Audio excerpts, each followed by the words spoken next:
In this video, we're clearing up the controversy on the backhand wrist snap, whether flicking your wrists actively gives you more power, and what the science says about what the pros do on their backhands. Let's go.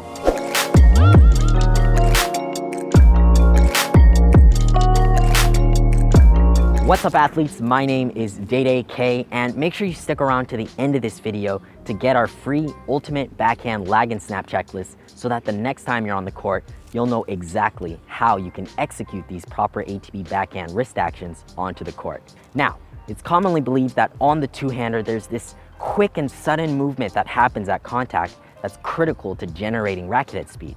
So first, let's clear up whether or not there should be any active wrist flexion on contact. As with most controversial topics in tennis, the wrist snap is widely misunderstood simply because of how hard it is to analyze. For most of the forward swing, especially at contact, pros are moving their hands and their rackets way too fast for the naked eye to be able to observe. Only in the follow-through, once they've decelerated the racket, can we see the aftermath of the top wrist flex forward and the bottom wrist cocked back over the shoulder. And this leads to the conclusion that pros violently flick their wrists for extra power and spin. But if we were to slow everything down, you'd see a different story. So let's take the Djokovic backhand. You'll see that while his top wrist is extended to achieve the correct racket head angle at contact, while he's moving through contact, his wrist will stay in his extended position. And only many milliseconds after contact does his top wrist start flexing forward into a neutral position. So the forward flexion aspect of the backhand should actually happen passively as a result of the momentum that you generated in your racket head from the swing. And by maintaining this extended position in your top wrist throughout your acceleration, you'll make contact further in front of your body and you'll feel more leverage and control over your shots. With the upward motion of the racket, we'll see that most top players like Djokovic will have a much more pronounced forward extension driven by the arm and shoulder as opposed to the commonly exaggerated wrist snap. And even on lower balls where you need more topspin, he'll actually shorten his extension to create a more vertical swing path. But even this is driven by the arms, not necessarily an active manipulation of the wrists. The problem using an active wrist snap is that feeling this flicking of your wrist on contact generally comes at the cost of limiting your torso rotation, your shoulder rotation, your arm extension, and really the rest of your kinetic chain. So naturally, it's going to result in a weaker shot. And that takes us to the next question. If there's no active wrist snap, then how do the pros generate spin on the ball? You'll notice that compared to the modern ATP forehand, where the pros regularly use upwards of 180 degrees of windshield wiper action after contact, pros are generally going to finish their backhands with mostly the over-the-shoulder finish. Instead, the pros will generate topspin on their two-hander by taking the racket head into a steeper racket drop far below the ball. And this is going to rotate your top hand and your arm outward. Now, anatomically, this is called shoulder external rotation and forearm supination. And this position is going to put a stretch on your top shoulder muscles, setting it up to explode back upward like a taut bowstring. As we covered in our last backhand wrist lag video, until now, your racket's forward momentum should primarily be driven by your bottom arm pulling forward. But at the lowest point of this racket drop, you enter what Dr. Brian Gordon calls the twilight zone. All right, I'm kidding. The transition point. At this point, your top arm should take over, pushing the racket head forward and upward to contact. And your left arm should rotate inward explosively, driving your racket head to rotate up to meet the ball. After you've executed the previous phases correctly, this inward rotation should happen naturally and create a vertical swing path that is going to generate a lot of topspin. Now, at the same time, your hand should be driving forward and upward to contact. Try to practice this synchronous action of pulling from the bottom hand and subsequently pushing from the top hand. So just remember this, pulling and pushing is the key to developing a high-level backhand. Now, as you approach your contact phase, your top wrist should generally start to become more firm in order to be able to control the ball. And your bottom wrist, on the other hand, literally, should stay relaxed at this point and extend back into a neutral position at contact, which is basically level. So this is going to prevent any injuries from happening when you're trying this out. Also, during your extension, lifting your top elbow too high is going to restrict your top arm from fully rotating the racket over, resulting in a floaty ball. Now, I think it's important to note that generally, the straighter your arm is on contact, the more topspin you'll be able to generate, simply because of the way your shoulder and forearm joints move. And you can see this simply by trying this. So rotate your shoulders with a bent arm like this, and then with a straight arm.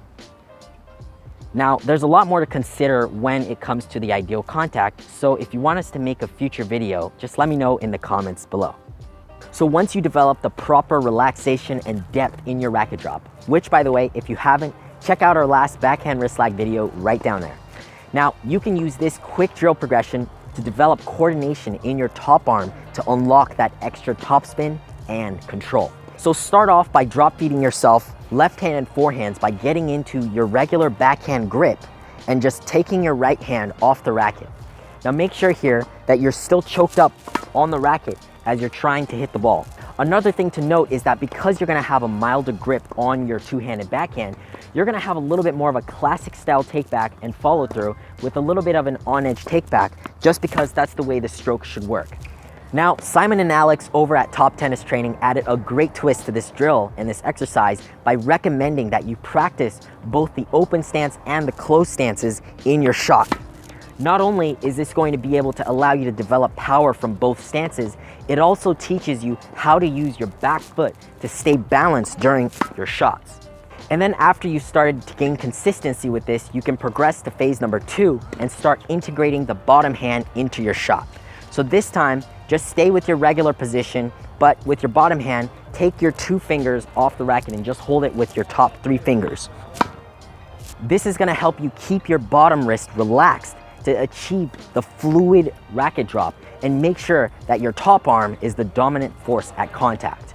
Now focus on timing the pull of the bottom arm and then, like I mentioned, the subsequent push of the top arm. And for the final progression, grab your hitting partner or coach and you'll want to call out 5, 3, or 0, which stands for the number of fingers to hold with your bottom grip. So I'm going to start out, and if I say 0, you're going to have no hands on the racket. If I say 3, you're going to have 3 fingers on the racket. And then if I say 5, you're going to have all of the hands on the racket. Here we go. Ready? 3. That was excellent. Here we go. 5. 0. Good. 3. Yeah, it gets tricky. Good. 5. Good. 3. Okay, let's do one more. Yeah. Okay.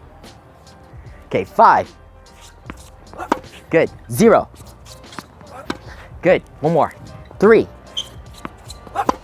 Excellent. Remember, if you want our checklist for all the techniques and drills that we're covering, grab your backhand lag and snap checklist for free by clicking the first link in the description below. So here are a few takeaways that I want you to apply from this video. Step number 1, with a straight arm and your racket flip completed, your top arm should begin to rotate your racket handle forward to prevent a jammed contact. This will happen naturally if you focus on first pulling from your bottom arm and subsequently pushing with your top arm. And step number 2, at the same time, focus on rotating the racket upward hard from your top shoulder to start generating topspin. And step number 3, you can maximize the effect of this upward rotation by straightening your top arm more. Number 4, at contact, your top hand should become relatively firm with your top wrist staying extended to create the optimal contact on your two-hander. Step number 5, your bottom wrist should go from flex to neutral on contact to prevent any injury and give you leverage on contact. And step number 6, through contact, the forward flexion should only happen as a result of the momentum that you created from the rest of your kinetic chain. Now to complete the follow through, your bottom wrist should fall back into extension. And last but certainly not least, step number 7, if you want to learn exactly how to implement these techniques onto the court, make sure to download our free backhand lag and snap checklist right now by clicking the first link in the description below. Remember, too much wrist flick equals less power and more pain. And doing it right equals smoking the ball hard and staying in the game. So if you like the video, watch our full ATP two-handed backhand series by clicking right here. Our latest videos right here. And remember to subscribe and hit the bell icon so you don't miss any new videos. Thanks for watching, and until next time, go out and train hard. See you in the next video.